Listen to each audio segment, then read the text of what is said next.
So, Waste Exemptions Alpha, show and tell number 7. Welcome all. Thanks for joining. As ever, we are going to be covering the things that we've been doing over the last 2 weeks and what we have learnt and what we're planning to do next. We've failed terribly at sticking to these timelines, but we're going to do it. So any questions, please save them for the end. Or if there are any burning questions, please just fire them in anyway while they're fresh in your mind. But we're going to work hard making sure on these times. Next slide. As ever, we have hidden a celebrity. You'll have about 5 seconds to try and guess the celebrity of who our team member looks like. But no changes here. Again, core collaborators are really helping us move along at pace. And then we have Geraint and John embedded into our team, filling us with knowledge. More from Geraint later on. Before we move on to the next one, Michael Nottingham has become Matt Smith, former Doctor Who, spitting image, as you can see. Okay. Next slide. What we've been doing over the last 2 weeks. Next slide. This is how quick we're going to be. We built a prototype. So going in big with this, front and center, this is the big stuff that's been going on in these past 2 weeks. So I'm going to be handing over to Michael and Sam to go through all of this. But Michael, yes, it's over to you. Over to me. Yeah, hi, I'm Michael, one of the 2 content designers on the Waste Exemptions team, along with Sam, who I think many of you will know, and she and I'll be talking to you about what we've been doing on the content side of things this sprint. So what we've done, we've identified that our users, farmers, are having problems understanding the exemptions content. So we know this because of customer hub input from our interviews with farmers and from analytics data on exemptions content, like the time people are spending on a page. We're continuing to explore possible reasons why they're misunderstanding the content. These are the hypotheses we want to test. We've redesigned the D1 exemption content in ways that should make it more easily understood. More on that shortly. And as Pete says, we've built a prototype, and we'll use this to test the content with users and learn from it. What we're not doing now as part of this sprint is redesigning exemptions for publication now or in the near future. We're not building a prototype with the expectation that exemptions will look exactly like this. The purpose is for us to learn from what we find when we put it in front of users, why they're finding the exemptions content difficult, and what kind of changes might be transferable to other content to help improve it. So yeah, an overview of the problem with the current exemptions content. Slide. Our basic problem statement here is that many users find the current exemptions content difficult to understand. As a result, some of them are finding it difficult to register and or comply with the conditions of those exemptions. And then in the end, fewer users are registering, we believe, and there's potentially an impact on them complying correctly or fully.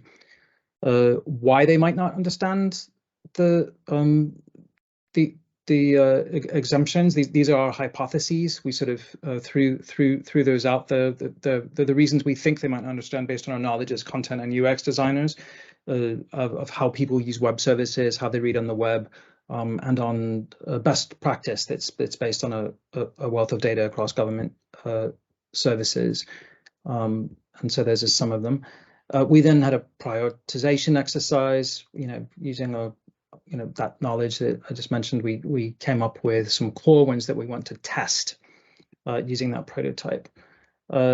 So we think it's most likely they're not understanding it for these reasons. It's poorly structured. It's not explained well. It's not clearly written. There's missing context. Sometimes there's irrelevant context. There's not always a clear onward user journey. So this is what we'll be testing. Now, I think I've jumped into Sam's actually. So I was meant to hand over to her. So I'm very remiss to have done that. So I'm gonna let her carry on from here. Sorry about that, Sam. No problem, that's fine, Michael. Okay, so we've focused on one exemption activity, and that one is called D1, depositing waste dredged from inland waters. So for those who don't know what it is loosely it's about what someone must do with waste they've dredged from things like ditches or ponds, and it's often used by farmers who need to clear ditches on their agricultural land. So we chose this because the exemption content on gov.uk has issues with structure, clarity, context and onward journeys. Our core user group, farmers, frequently use it, and as we say there, it's well embedded in farming practice and it's unlikely to change. So next slide, please. So our first hypothesis was around content being kind of poorly structured. You can see on the right hand side of the slide there the table of contents for the D1 exemption page on gov.uk. The first 3 subheadings there all begin with the same kind of word, and the top 2 are actually very, very similar. And if you think when we kind of read online, where we're scanning web page, we're reading only like 20 to 28% of what's on a page. So those subheadings that aren't precise and aren't distinct, they don't help users kind of decide where to go. And at the bottom of that table of contents there, we can see links to other permissions or permits you may need, related exemptions, related permits. It's not clear from these headings how these sections relate to the specific task, or they don't help the user know if they're important, and they don't invite the user to navigate to them. So kind of headings, subheadings, heading levels, they usefully break up content, they give it a sensible navigation, but to be successful, they have to be kind of meaningful and not generic. So next slide, please. Our second hypothesis is that content is unclear. It's too long for the way people read on the web, which is kind of jumping around and lots of scanning. It uses complex phrases or jargon instead of plain English. It's convoluted instead of being simple, and it's ambiguous instead of being specific. And as we've said, people don't read that much of the text on a page. They're scanning and they're looking for clues as to where to go.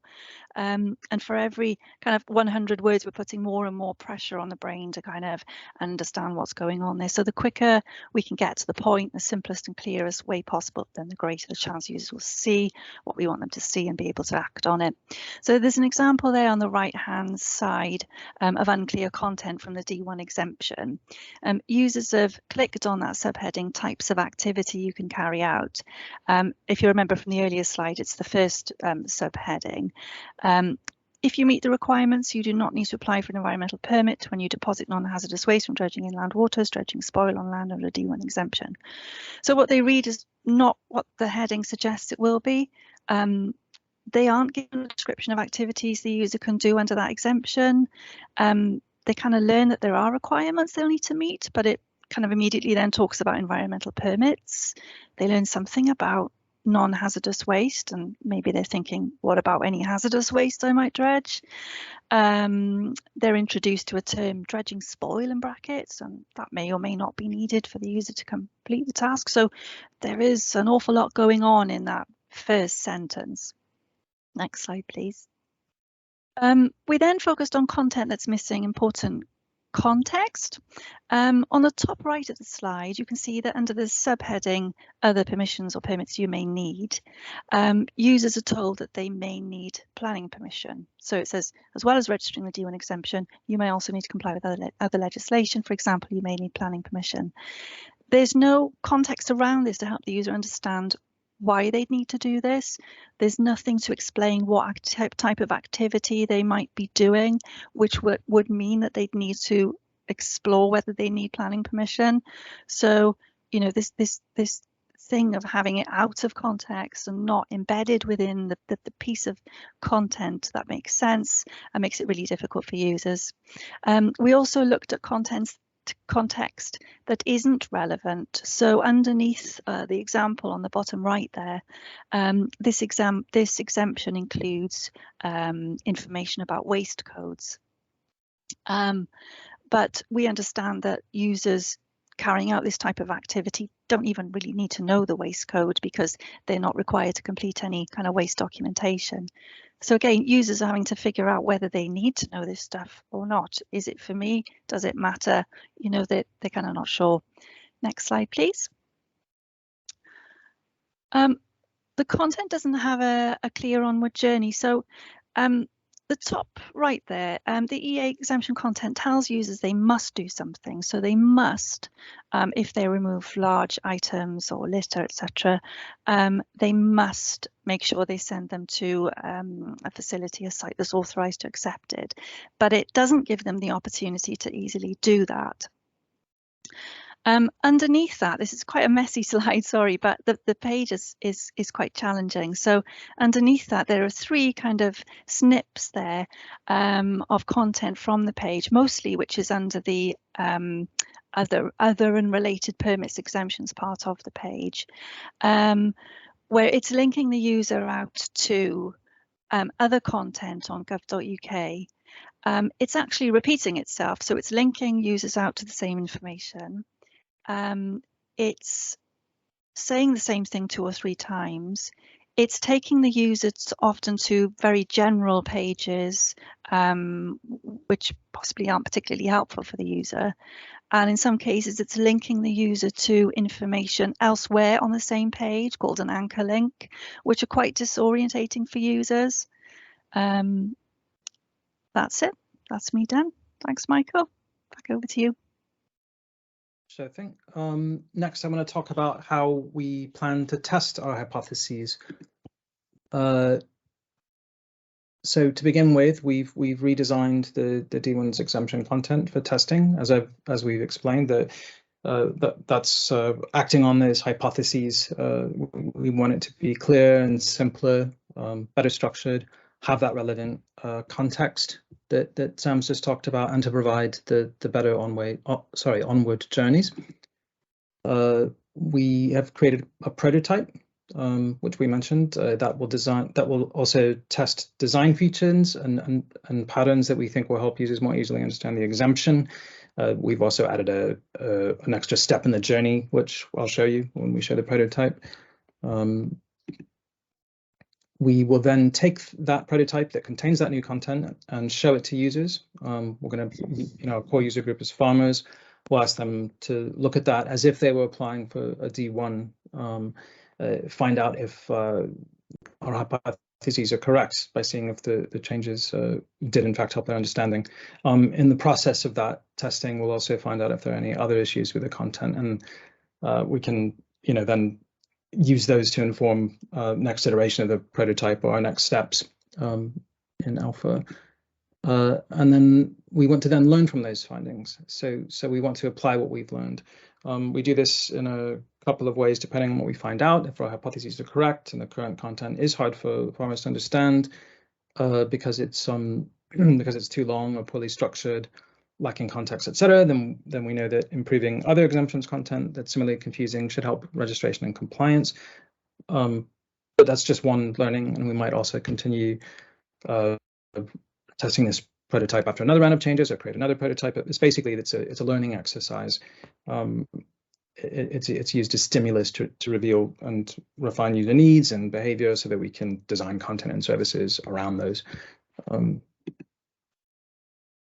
And then I wanted to give a quick tour of the prototype, showing you how we've made some improvements on those based on those 4 hypotheses. So I'm going to hope the tech doesn't mess up here now. So on the left, you'll see the gov.uk guidance for D1 waste exemption. On the right is our prototype, which Adam, our UX designer, has put together. Looking first at the hypotheses that better structured content helps our users to better comprehend, better to understand it.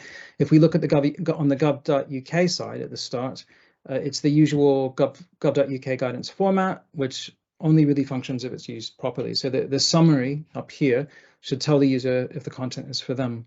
And then the table of contents down here should, as Sam has pointed out, be quickly scannable to give the user a more in-depth idea of what's on the page, and neither really functions. The summary conflates the core activity of depositing with the actual conditions.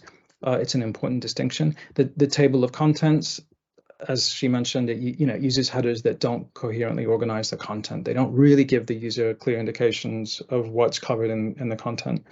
Just drilling a little bit more down, the first two sections here, that they don't list all the activities you can and cannot carry out, many of which are listed in later sections. There's this conditions you must comply with, which by no means contains all the conditions you must comply with. They're peppered out throughout the other sections. And then at the end, as Sam mentioned, there's these sections that are for related permissions or permits, with no kind of real idea of what's in what, not to mention this plethora of related content. So it's not very scannable. As soon as you land there, it's very difficult to really use the content.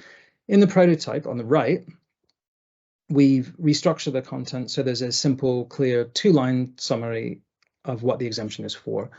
And then just beneath that, there's this succinct bulleted list of the core conditions you have to comply with to use the exemption. And then here we segue into the whether the exemption is something that the user wants and can comply with without them having to wade through a sea of text. So we've cut these 10 items here into 5 here. We analyzed the whole content, called a lot of detail that isn't meeting the core needs of registering for the D1 waste activity, and then grouped those essential conditions into 4 sections, really, because this is the transactional one instead of the 9 over here. We've pulled the table of contents up here so that on any given screen you can probably see all of this and quickly scan it, whereas here, I mean, you can see it down here, but there's quite a lot else going on. So our hypothesis is that the tighter structure is more easily scanned for important information, allowing the user to quickly get an idea of what's involved and what they need to do next. The next hypothesis is about making the content simpler and clear, and I'll show you what we've done to try to improve that. So one area we changed was on gov.uk.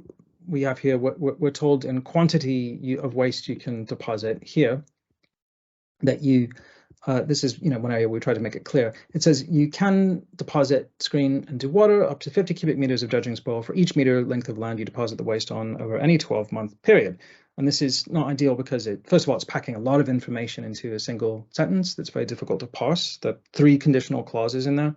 And more importantly, it's misleading. It could be understood as, for example, I've got, I'm depositing waste along a 10-meter stretch of ditch. So that's 10 times 50. Okay, I've got 500 cubic meters of waste I can deposit. Okay, where? Well, I suppose anywhere in that 10-meter stretch. That's what we first thought it meant. In fact, the legislation limits you to no more than 50 cubic meters on any given 1-meter stretch of land.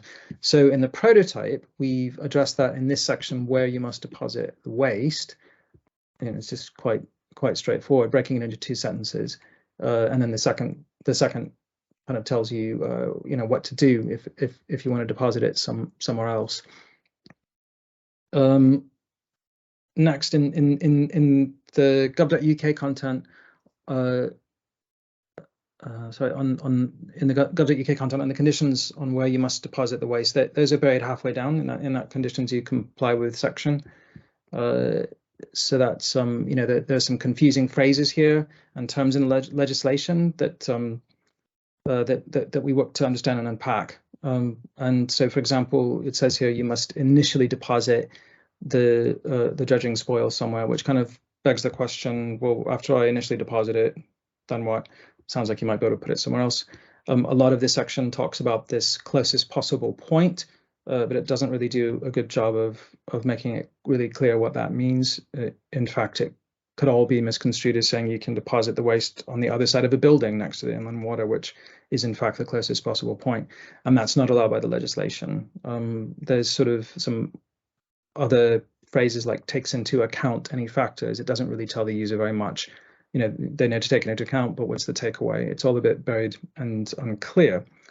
I think they've tried to make it clear by talking about, this is in the legislation, it talks here about where is it? Depositing the spoil by mechanical means in one operation. In practice, this means dredging the spoil up with a digger arm and depositing it on the shore no further away than a digger arm will reach. But if you're using a dredger, you're not going to be able to do that anyway. So we think they're trying to account for, say, a canal with buildings on either side, but no bank. If you're dredging between the buildings, you need to deposit the soil upstream or downstream at the closest possible point where there's land. So we've tried to boil this down. We fact checked this to a degree. Again, this is for learning. So if this was actually for publishing, we would definitely check that this all lines up with the legislation. But in the prototype, under where you must deposit the waste, we feel we're encapsulating the intent here with this really short bit here. You must deposit it alongside the water you got it from, as close as possible at the point of dredging. So what it also shows the value of being succinct. Why say something in kind of a lot of convoluted phrases when you can say it in a quite succinct fashion? And this is something we test, as well as kind of also running it by the subject matter experts. I'll return a little bit later to that point on being succinct. The next penultimate hypothesis we want to test is about relevant context. So we've tried to add context where it's needed and remove content where it's not. In the D1, there's a lot of content that doesn't come from the legislation, giving permissions for activities that don't require permission. There's a whole section on containers and lagoons here, and what you must do with empty containers, your duty to dispose of them. No containers would have a bottom in practice because you need to drain the water, so you'd still be placing the waste on land if it's surrounded by wood. It's sort of unnecessary content in an already overlong piece. So we removed that from the prototype here.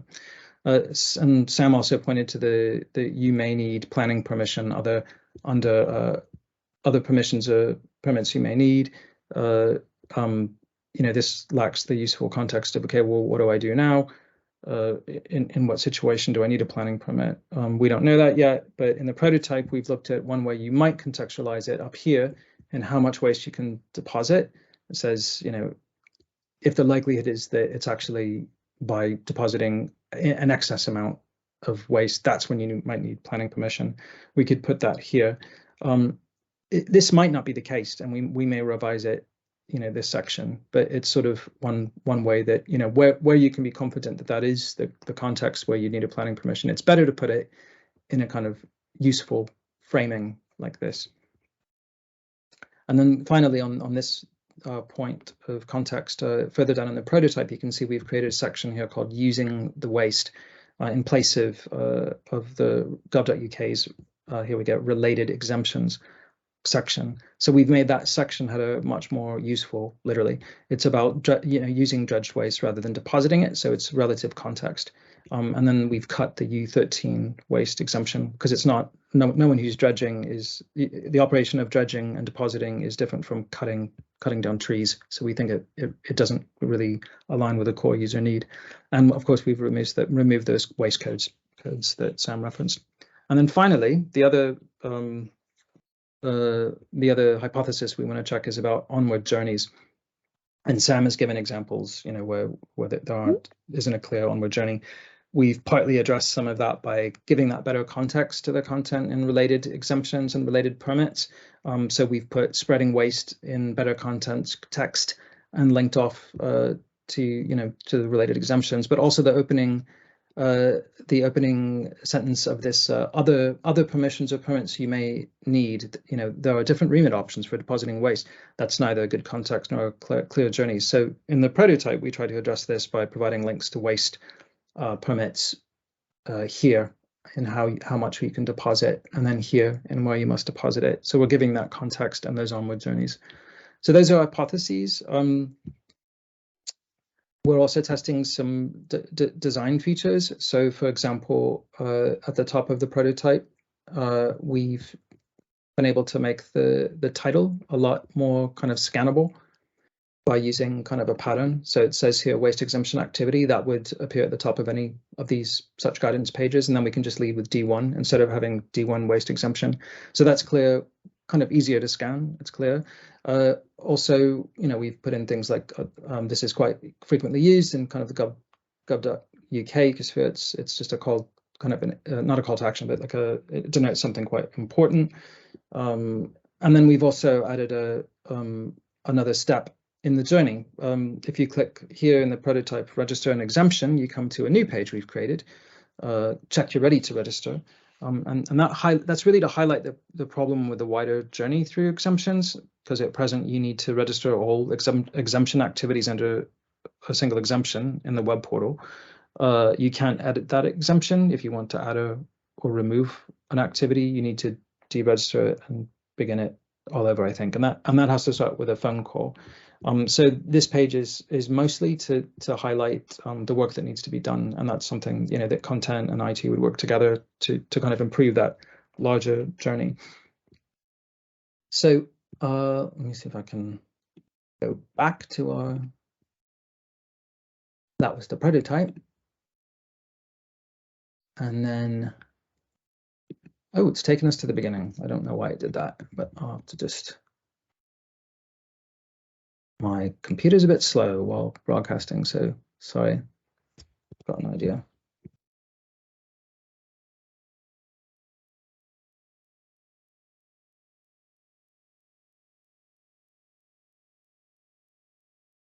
I'm sorry about this. It's not letting me. What is it? It's a nice recap.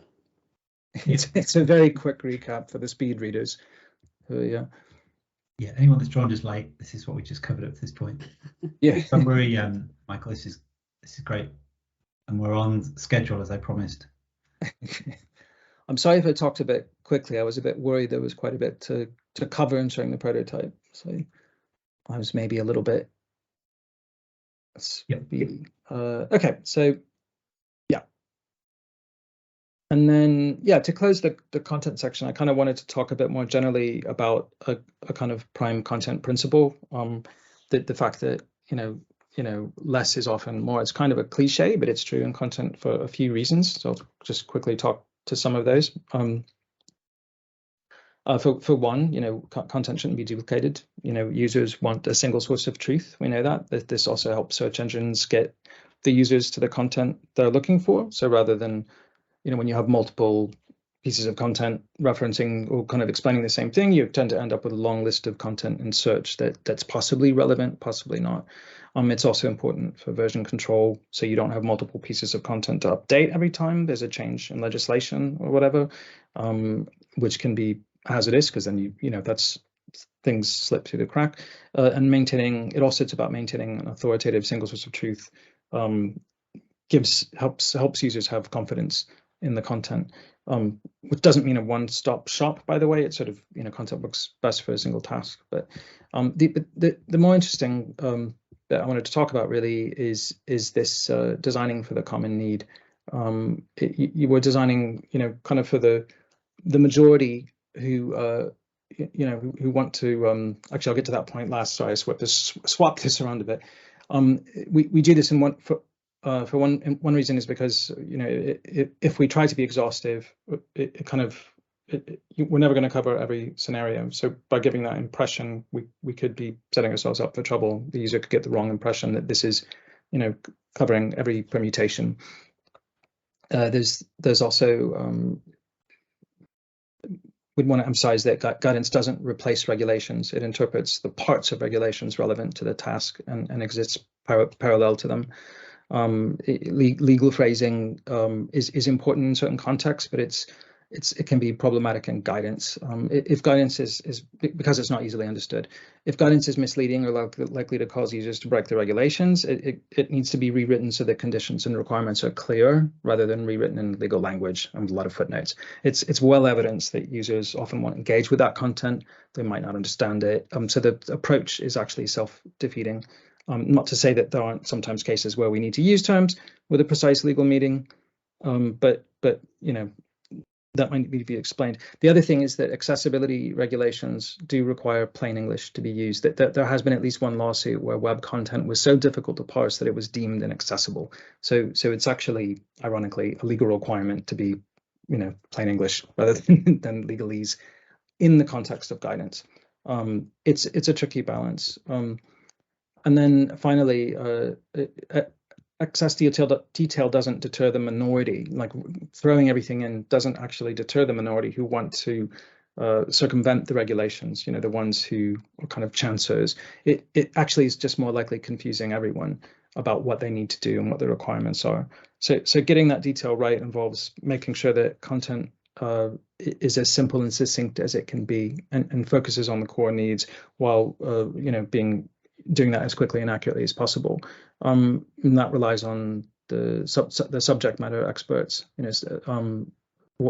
NRW's experts in regulations, kind of working with a content designer and fact checking the drafted guidance to make sure it's not at all inaccurate, misleading, or omitting anything that's crucial to that core need.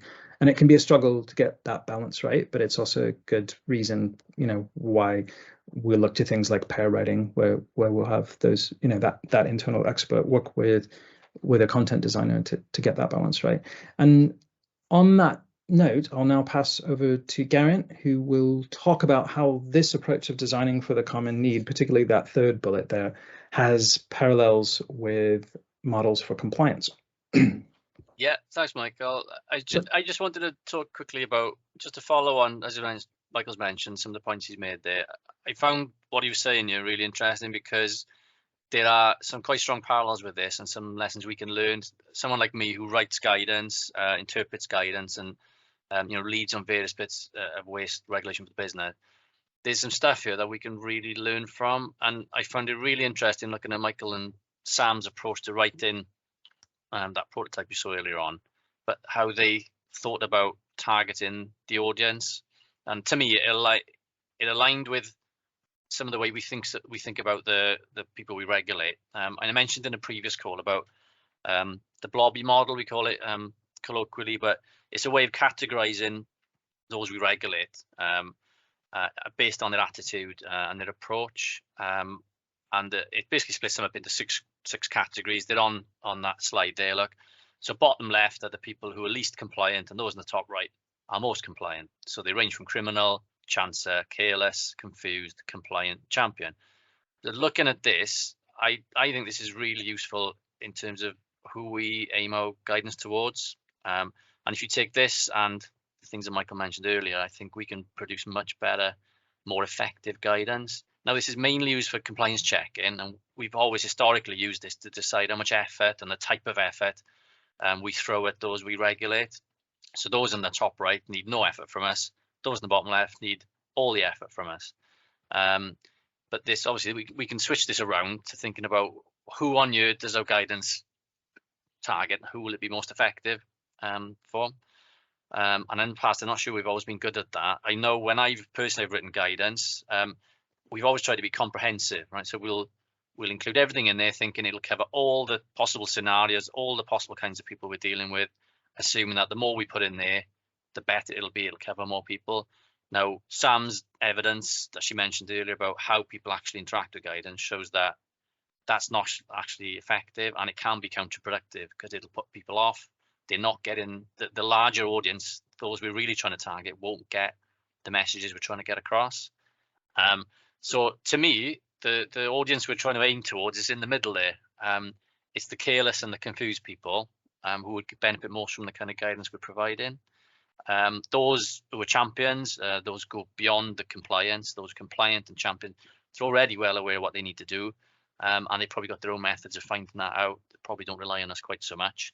Those in the bottom left won't be engaging with us, and they won't be reading guidance. They're not intending probably to comply anyway. So we're wasted then putting that extra effort in trying to target those, knowing full well they're not going to read them. So when you make the page inaccessible or difficult to understand because you're being comprehensive, you're going to be missing those two middle types of people who won't be picking up that kind of information. So to me, looking at the careless and the confused people, those are the ones who, and on this model, the suggested approach for bringing them back into compliance or improving their performance is by educating and enabling, which is exactly what guidance does. Now, we don't have numbers for the kind of numbers of people who fall into, or number of operators that fall into each of these categories, but my feeling is that the majority would fall into the center there. It's their primary business is their priority, but they would generally want to comply if they can. So I think there's something for us to learn from this whole process about how we target our guidance, how complete it needs to be, what information needs to be in there. And what Mike mentioned earlier, I think is spot on about talking about legislation and so on. We've always done that because we try to be comprehensive, but that's the minority are actually interested and need to know that stuff, and they can find it out via other ways if they need to. So it's just another way of looking at this. The bottom line there just shows the kind of interventions that we should be thinking about to help them improve their performance. So again, in the middle, like educating and enabling, that's generally around about guidance and information. So I think, you know, I've learned something from this process about how I think about the audience and writing my guidance to, and I think, you know, the rest of NRW probably would benefit from that too. So I just wanted to point that out. Really, is about, I just found that the parallels there between the compliance approach and the tailoring your message to your audience is really similar. I thought it could be quite interesting. So yeah, I might pass back to you. Yeah, thanks very much, Geraint. That wraps up our content section, so I'll pass over to Pete, if I can. Yeah, thank you for that. Thanks, Geraint, Michael and Sam. That was brilliant. So next steps for our next 2 weeks. Next slide, please, Michael. So the prototype you've just seen, we're going to put that in front of users, which, as we've been going on about, is going to be really important to how that evolves further. Also, in the spirit of alpha, we're going to create a brand new prototype. Don't rest on your laurels as regards to the ones we've got. There's different approaches, different ways of looking at this. So we will have a new prototype. And the last big thing happening this next 2 weeks is that we are introducing our first, what we've billed as a bite-sized masterclass. And the first one is a subject that's been requested by a few of the stakeholders and others, but around understanding the language of Agile, which is happening on Thursday, 30th of June at 12 PM. So as I say here, everyone's welcome. It should be a message on the intranet at the moment about how to join, or our very own Sam Evans. If you email her, she'll invite you along. But that really is for anybody that is thinking that we may be talking in Greek in some of the terms that we're using, and our approach to this, that session is to sort of demystify all of those aspects of it. And then last slide, game changer here. We've been doing dogs forever, and it opened quite a debate last week. So we've answered, and we are introducing cats into the slides. This one is Geraint's cat, Tiger. So I'm glad to even things out on the dog and cat front. So with that in mind, we have got time for questions. Does anybody have a question? Simon, hands up. Thanks, Michael and Sam, for that very clear and well-structured presentation, which exemplified what you're talking about. I'm just wondering, with the testing, will you be testing with Welsh as well as English users? If so, how might you deal with any different understanding of the present content of your prototype, for example? I'm just wondering how that process might work. And if you're not testing with both, how you might handle that in the future. Yeah, perhaps I could jump in first on that, Simon. We certainly intend to, as we have done in the past with our prototypes on this in the alpha phase, do bilingual process. One of the big things we've discovered is that we've spoken to mostly Welsh first speaking farmers, and preference has been to talk about this subject in English for very many reasons around the way technical language tends to be used in their lives, and so we think that we'll go forward with there will be phases where we can go forward with an English version, so we learn certain things, and then we hope there'll be pair writing. We've been aiming at producing not a translation so much as a Welsh version that makes just as much sense within its own linguistic and other terms at other stages as well. So to make sure we remain sort of comprehensively bilingual, but also can sort of make some discoveries and make some learning sort of very quickly going forward in a single language. Thank you. I was thinking I'd have something to add to that, but I think you've summed that up pretty well, Graham. Yeah, we are moving forward with a Welsh version of a prototype for the D1 being parroted concurrently with the English version. Yeah. There is, if that answers your question, Simon, there's another question on the chat that came from Becky. And she's had to leave the session early, but she'll watch it back, so be able to give a response. So, Michael, Sam, not to put you on the spot, but put you on the spot. It was a question around or a thought around that this is a great idea, but as regards to checking the facts around this, that the checking that the wording is correct is going to create some extra resource for NRW. So it was just a consideration. Is there any thoughts around that as regards to the fact checking elements of this? It would create some extra resource. I think from the user's point of view, they're kind of interested in, their needs will be what their needs are, and if it's not within our remit, I think it's just we need to point them to the best possible kind of destination for meeting that need, and kind of the language that sort of links off to that does need to be careful. We also need to make sure that it, so there should be a conversation with someone with subject matter expertise within that. But yeah, there is a resource impact, so it needs to be kind of constrained. But I think it would be a bit remiss to not, to just leave them without any sort of onward journey, and not kind of point them somewhere useful where we can. Yeah. Obviously, that answer works for me. Becky's not with us now, but hopefully, if she's watching this back, fire any other questions follow on from that. Yes, any more questions?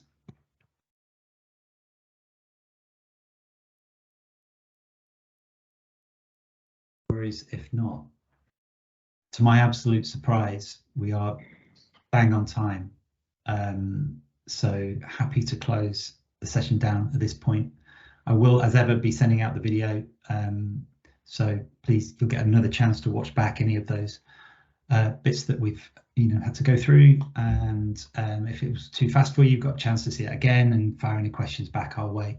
So my email's on the last slide, which I'll be sending out too. So yeah, if there's no further questions, let's call it there. But thank you so much for coming along today. Have a great rest of the Tuesday, and we'll speak soon. Thanks all. Thanks all. Bye.